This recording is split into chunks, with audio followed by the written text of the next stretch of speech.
Bismillahirrahmanirrahim. Assalamu alaikum dear students. Today our topic is torque. Basically आज हमने अपना first year का next lecture पढ़ना है टॉर्क। पिछले दो लेक्चर्स में हमने बेसिकली वेक्टर को कंप्लीट किया, वेक्टर्स की कैटेगरी पहले देखी, फिर हमने देखा कि वेक्टर्स को ऐड कैसे किया जाता है बाय इट्स रेक्टेंगुलर कंपोनेंट्स, और फिर वेरी प्रीवियस लेक्चर में हमने पढ़ा कि वेक्टर्स का प्रोडक्ट करना हो तो वो कैसे किया जाता है, मीन क्रॉस प्रोडक्ट और dot product, vector product and scalar product, ये हमने पढ़ा। आज हमने टॉर्क को पढ़ना है। बेसिकली हमारे पास टॉर्क है क्या। स्कूल लेवल तक आप पढ़ते आए हैं कि टॉर्क किसी भी जब टर्निंग इफेक्ट होता है तो प्रोड्यूस हो जाता है। Turning effect in a body produce a torque, simple आपने ये पढ़ा था। आज हमने बेसिकली इससे फर्दर मूव करवाना है कि बेसिकली हमारे पास टॉर्क है क्या।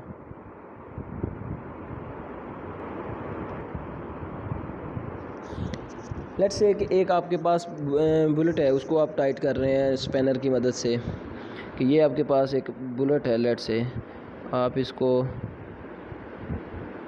इस स्पैनर की मदद से टाइट कर रहे हैं, यहाँ से फोर्स लगा के नीचे की तरफ।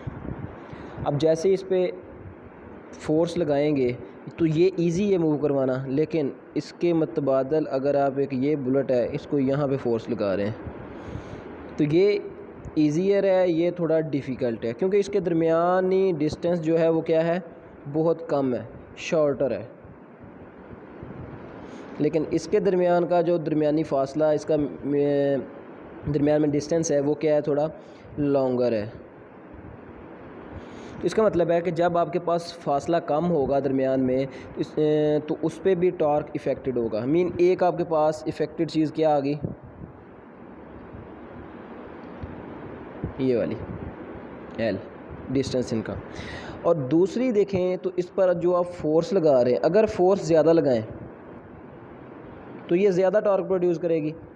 अगर फोर्स कम लगाएं तो इस पर क्या मतलब है, इसके दरमियान फोर्स क्या होगी, कम होगी। इसका मतलब है दूसरी चीज़ आपके पास क्या है, फोर्स है। तो ये दो चीज़ें हैं आपके पास जो टॉर्क को प्रोड्यूस करवाती हैं। तो ये दोनों का प्रोडक्ट, क्रॉस प्रोडक्ट किसके इक्वल आता है, टॉर्क के। तो हमने एक डेफिनेशन तो वैसे पढ़ी कि torque turning effect in a body या turning effect of a force is called torque, ये हमने पढ़ी। दूसरी डेफिनेशन हमने यहाँ से बना ली कि the cross product of L and F is known as torque. तो ये बेसिकली हमारे पास दूसरे लफ्ज़ों में कहें तो turning effect of moment arm L and force F is called torque, या cross product of moment arm L and force F is called torque. तो ये 4-5 डेफिनेशंस हैं, इनमें से कोई भी आप लिख सकते हैं। तो बेसिकली मैं यहाँ पे आपको एक ही इसकी डेफिनेशन लिख देता हूँ।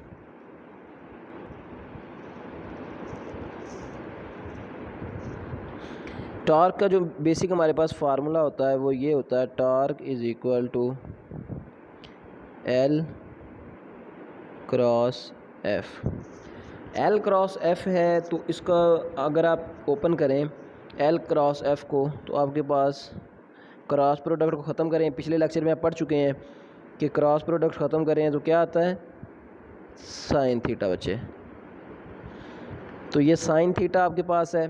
तो टॉर्क मैक्सिमम कब होगा, अब यहाँ पे दो चीज़ें हैं कि टॉर्क मैक्सिमम कब होगा और मिनिमम कब होगा। बच्चे देखें ज़रा, टॉर्क मैक्सिमम तब होगा जब आपके पास थीटा 90 डिग्री होगा, और मिनिमम तब होगा जब 0 डिग्री होगा। इसका क्या मतलब है, इसका ये मतलब है कि टॉर्क मैक्सिमम तब प्रोड्यूस होता है जब अपोजिट डायरेक्शन हो, एट द 90 एंगल उसकी डायरेक्शन हो, और मिनिमम तब होता है जब उसकी डायरेक्शन सेम हो, थीटा 0 डिग्री अप्लाई कर रहा हो। तो ये दो चीज़ें आपके पास यहाँ पे हैं। अब थीटा 90 होगा तो टॉर्क क्या होगा, साइन 90 क्या होता है, 1 होता है, तो LF आ जाएगा। और ज़ीरो क्या होता है, साइन ज़ीरो ज़ीरो होता है, तो टार्क क्या आ जाएगा, ज़ीरो आ जाएगा। तो ये मैक्सिमम टार्क और मिनिमम टार्क भी हमने क्या कर लिया, प्रोड्यूस कर लिया। लेट्स इसकी डायग्राम बनाते हैं हमारे पास कि इसको डायग्राम की मदद से कैसे हमने रिप्रेजेंट करना है। सबसे पहले देखें, लेट्स से कि ये हम आपके पास एक पोजीशन वेक्टर आर है,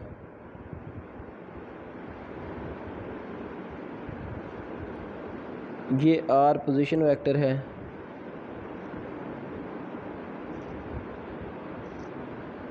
जो ओरिजिन ओ से लेके पी पॉइंट तक है। इसके सामने आपने एक फोर्स इस पे लगा रहे हैं,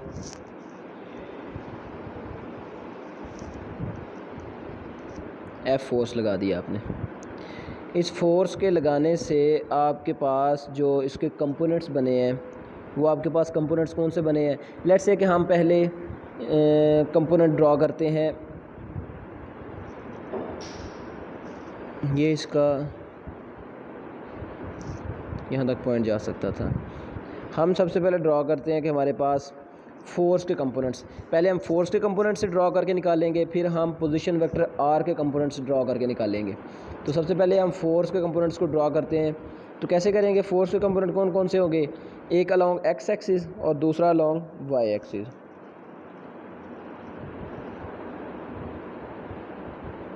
ये बन गए। अब सबसे पहले देखें तो आपके पास इन दोनों के दरमियान एंगल क्या बन रहा है, थीटा बन रहा है। इन दोनों के दरमियान एंगल थीटा है। तो ये आपके पास इसका बेस है, बेस पे एक्स होता है और एक्स के साथ क्या होता है, कॉस थीटा। और ये इसका परपेंडिकुलर है, परपेंडिकुलर पे वाई होता है और वाई के साथ क्या होता है, साइन थीटा। तो ये आपके पास फोर्स के कंपोनेंट बन गए। अब ये फोर्स के कंपोनेंट हमने ड्रॉ कर लिए, यहाँ से इसका मैथमेटिकल शेप लिखें तो torque is equal to position vector r वैसे ही है और साथ फोर्स का कंपोनेंट कौन सा हमने लिखा है, वाई वाला। Torque is equal to r, f y किसकी इक्वल है, एफ साइन थीटा। तो ये आपके पास क्या बन गया, torque r f sine theta. Equation number 2, पहली इक्वेशन और दूसरी इक्वेशन हमारे पास क्या आई, सेम आई। इसका मतलब है कि अगर फोर्स के कंपोनेंट को रिजॉल्व करके लिखें तब भी हमारे पास टॉर्क क्या आएगा, वही आएगा जो हमने पहले कैलकुलेट किया था। ये तो हो गया फोर्स को रिजॉल्व करके। अब फोर्स की बजाय हम इस पोजीशन वेक्टर आर के कंपोनेंट को रिजॉल्व करके बनाते हैं, तो देखते हैं कि हमारे पास टॉर्क की वैल्यू यही आती है, यही इक्वेशन आती है या इससे डिफरेंट आती है। अब हम ड्रॉ करते हैं position vector r. Let's suppose that ये हमारे पास पोजीशन वेक्टर आर है जो ओरिजिन से लेके पी तक पड़ा हुआ है।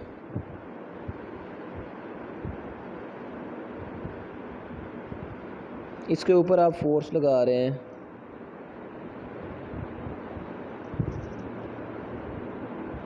एफ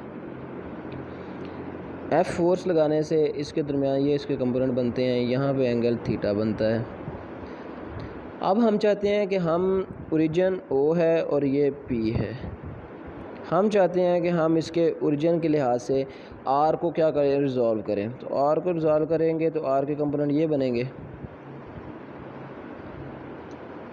आर का परपेंडिकुलर ये आर है, इसके परपेंडिकुलर ये है आर साइन थीटा और ये आर कॉस थीटा।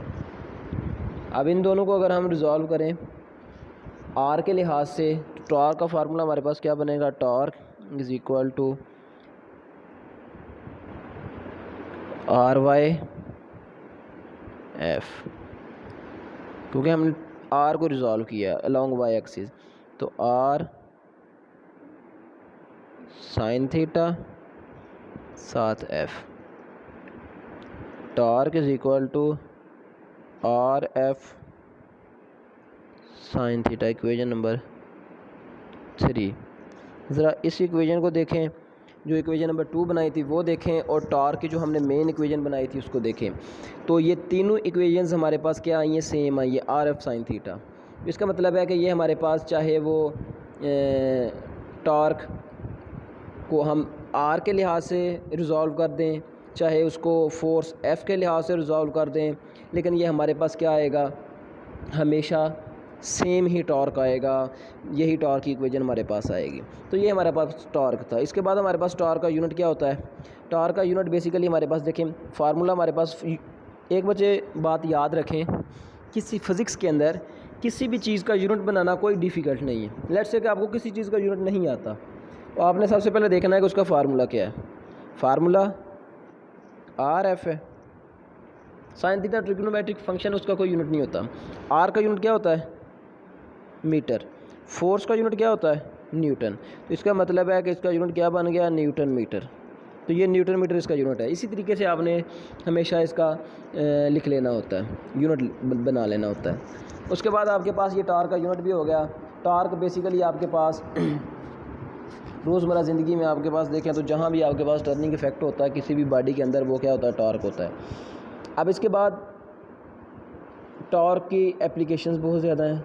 टॉर्क कहाँ कहाँ यूज़ हो रहा है, टॉर्क के क्या नाम है, एप्लीकेशन के तौर पे कह लें, एग्जांपल्स कह लें टॉर्क की एग्जांपल। चलें आप लोगों को मैं एक छोटी सी यहाँ पे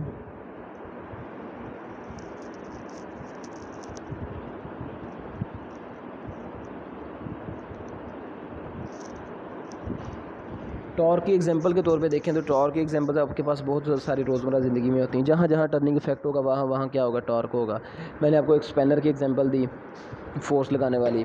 उसके बाद एक बॉडी मूव करवाते हैं, जो गोताखोर होते हैं, वहाँ पे भी टॉर्क प्रोड्यूस होता है। तो ये सारी चीज़ें टॉर्क के अंदर होती हैं। इन्हें देखें, तकरीबन एटलीस्ट कोई अबाउट 10 एप्लीकेशंस या एग्जांपल्स आप लोगों ने लिखनी है, उन्हें देखें। इंशाल्लाह आप इजीली कर लेंगे, क्योंकि आई होप कि अच्छे तरीके से आपको इसकी समझ आई होगी। नेक्स्ट हमारे पास जो टॉपिक है वो हमारे पास है इक्विलिब्रियम। इक्विलिब्रियम बच्चे बेसिकली हमारे पास क्या होता है, आप स्कूल लेवल तक ये भी पढ़ते आए हैं।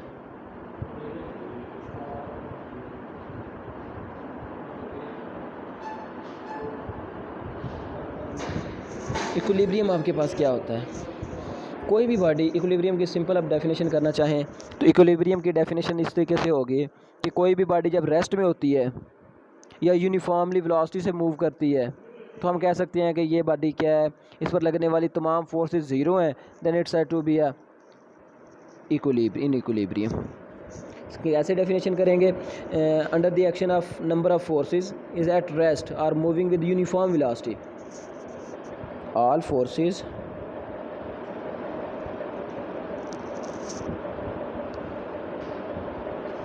आर ज़ीरो और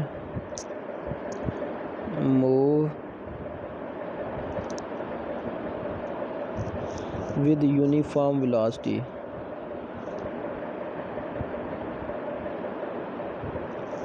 इसे हम कहते हैं कि ये बात हमारे पास क्या इक्विलिब्रियम में है। तो बेसिकली हमारे पास इक्विलिब्रियम की दो कंडीशंस हैं। इक्विलिब्रियम की फर्स्ट कंडीशन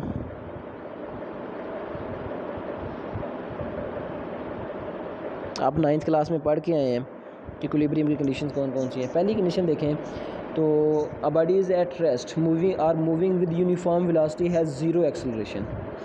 तो ये न्यूटन तीसरे लॉ से हमारे पास, न्यूटन लॉ से हम कह सकते हैं कि Newton law of motion, the vector sum of all forces acting on it must be zero. तो उस पर लगने वाली तमाम फोर्सेस का सम क्या होना चाहिए,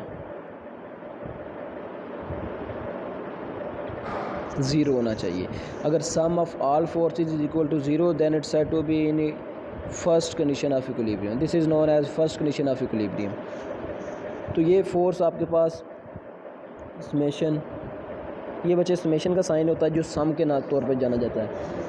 ये समेशन आपके पास अलोंग एक्स एक्सिस भी हो सकता है, यही इक्वेशन आपके पास अलोंग वाई एक्सिस भी हो सकती है, और ये इक्वेशन आपके पास टोटल फोर्स के तौर पे भी जानी जा सकती है। तो ये along x axis along y axis दोनों तो सूरतों में आपके पास क्या कर सकते हैं, आप इसको ले सकते हैं। इसका क्या मतलब है कि लेट्स से मैं आपको यहाँ पे एक कॉमन एग्जांपल दे दूँ बुक से हट के। ज़रा गौर से सुने कि लेट्स से मैं कहता हूँ कि ये आपके पास एक चेयर पड़ी हुई है। इस चेयर पे मैं 2 स्टूडेंट्स को कहता हूँ कि इस तरफ को खींचें, फोर्स लगाएं। 2 स्टूडेंट्स को कहता हूँ कि इस तरफ से फोर्स लगाएं। अब ये फोर्स और ये फोर्स एक लेफ़्ट साइड पे लग रही है और एक राइट साइड पे लग रही है। इन दोनों सूरतों में दोनों की फोर्स लेट्स से कि ये भी 20 न्यूटन और ये भी 20 न्यूटन, दोनों 20-20 न्यूटन की फ़ोर्स लगा रहे हैं। तो दोनों क्या हो जाएंगे, कैंसिल हो जाएंगे। तो ये ना ही चेयर इस तरफ जाएगी ना ही चेयर इस तरफ जाएगी। तो इसका मतलब है ये क्या हो जाएगी, रेस्ट में आ जाएगी। ये आपके पास क्या है, फर्स्ट कंडीशन ऑफ इक्विलिब्रियम। इसका क्या मतलब है कि force plus force is equal to zero, क्योंकि दोनों फोर्सेस का सम किसके इक्वल आएगा, ज़ीरो के, क्योंकि एक पॉजिटिव है तो दूसरी किस क्या हो जाएगी, नेगेटिव हो जाएगी। तो अगर लगने वाली तमाम फोर्सेस का सम ज़ीरो को इक्वल आ जाए, हम कहते हैं कि ये हमारे पास क्या है, फर्स्ट कंडीशन ऑफ इक्विलिब्रियम। अगर फोर्स अपवर्ड लग रही है और एक डाउनवर्ड लग रही है, देन तब भी आप कह सकते हैं कि आपके पास ये क्या है, second condition of first condition of equilibrium में है। अब फर्स्ट कंडीशन तो हमने पढ़ ली, अब हम देखते हैं कि हमारे पास सेकंड कंडीशन क्या है। सेकंड कंडीशन में क्या न्यू चीज़ है जो फर्स्ट कंडीशन में नहीं थी।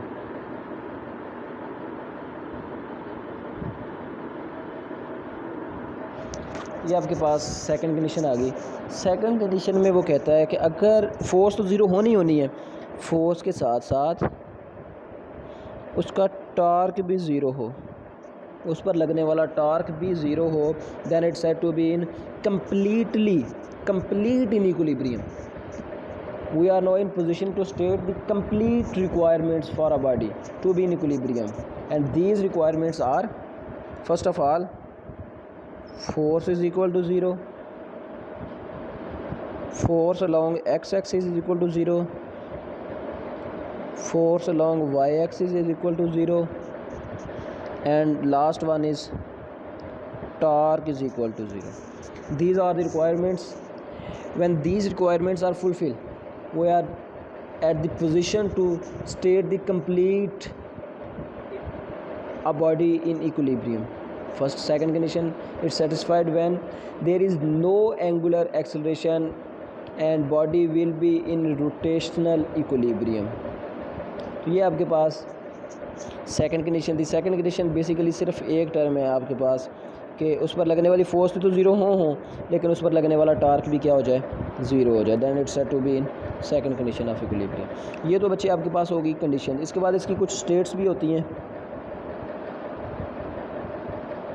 स्टेट्स में सबसे पहले आपके पास एक होती है, ये डिफरेंट स्टेट्स में लाई करता है आपके पास कि बॉडी अगर थोड़ी सी पोजीशन चेंज करने के बाद दोबारा वापस आ जाए तो क्या होगी, वापस ना आए तब क्या होगी। तो ये आपके पास इसकी डिफरेंट स्टेट्स होती हैं। उसके बाद आपके पास ये डायनेमिक इक्विलिब्रियम की डेफिनेशन होती है। डायनेमिक के बाद आपके पास ये स्टेबल इक्विलिब्रियम, अनस्टेबल। इसकी स्टेट्स में यहाँ लिख देता हूँ, stable, unstable, neutral, dynamic. Stable की डेफिनेशन क्या होती है कि जब फोर्स लगाने से दोबारा बॉडी उसी पोजीशन में आ जाए तो स्टेबल, अगर उसी पोजीशन में ना आए तो अनस्टेबल, अगर फोर्स लगाने से एक न्यू पोजीशन में चले जाए तो अनस्टेबल। और जो आपके पास डायनेमिक होता है कि जब बॉडी रेस्ट में हो तो ये स्टैटिक इक्विलिब्रियम में होती है, लेकिन बॉडी मूव करे एक यूनिफॉर्म वेलोसिटी के साथ या रोटेट करे यूनिफॉर्म एंगुलर वेलोसिटी के साथ, then it's said to be in dynamic equilibrium. तो ये बच्चे आपके पास कुछ स्टेट्स हैं और कुछ आपके पास इसकी कंडीशंस थी। ये हमारा आज का टॉपिक था, equilibrium and torque. I hope कि आप सबको समझ आई होगी टॉर्क एंड इक्विलिब्रियम की। अगर कहीं से भी कोई प्रॉब्लम आए या आपको ये लेक्चर्स में लगे कि कोई इम्प्रूवमेंट की ज़रूरत है तो आप मुझे ज़रूर गाइड करें, इंशाल्लाह मेरे लिए ये अच्छा होगा। और अगर आपको लगे कि लेक्चर अच्छा है तो ज़रूर मुझे कमेंट्स करके ज़रूर बताइएगा। अल्लाह हाफ़िज़, जज़ाकल्लाह।